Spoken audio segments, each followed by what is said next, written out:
Two domestic violence survivor bills in front of state lawmakers in Phoenix aim to change existing guidelines. News 4 Tucson's Eric Fink joins us in studio now with more on how they would go further towards protecting victims. Eric.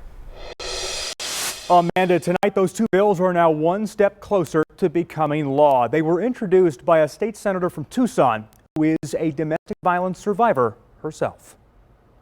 This helps save lives and it helps protect our little ones. State Senator Victoria Steele of Tucson sponsored SB 1216 and SB 1217. Both bills extend orders of protection for the victims after domestic violence incidents. The first piece of legislation extends the order of protection from 1 year to 2 years. The second stretches out the emergency order of protection right after the abuse from 72 hours to 5 days.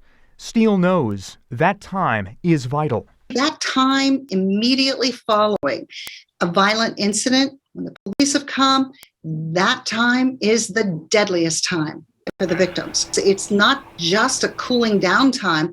It's a time for the victim to do some serious safety planning. What am I going to do? How am I going to take care of the kids? Where am I going to live? The idea that they need to figure out how to navigate the system alone, often alone, trying to get an order of protection before this 24 hours expires, that's just way too short in any kind of trauma scenario, let alone during COVID. Steele says she got into politics to fight for children and victims of abuse. And she says these bills go a long way to doing just that. Quite often, children are the biggest victims in domestic violence situations. This helps protect not just the people, the adults being abused, but the children who are often hit sideways in this whole process, and they suffer the most.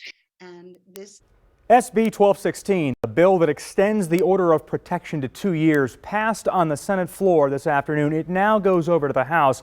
I asked Senator Steele where she thinks Governor Ducey is on this, and she says even though she and the governor have had their differences over the years, she says he's very supportive and believes that if these bills got to his desk, he'd sign them. I'm Eric Fink, News 4 Tucson.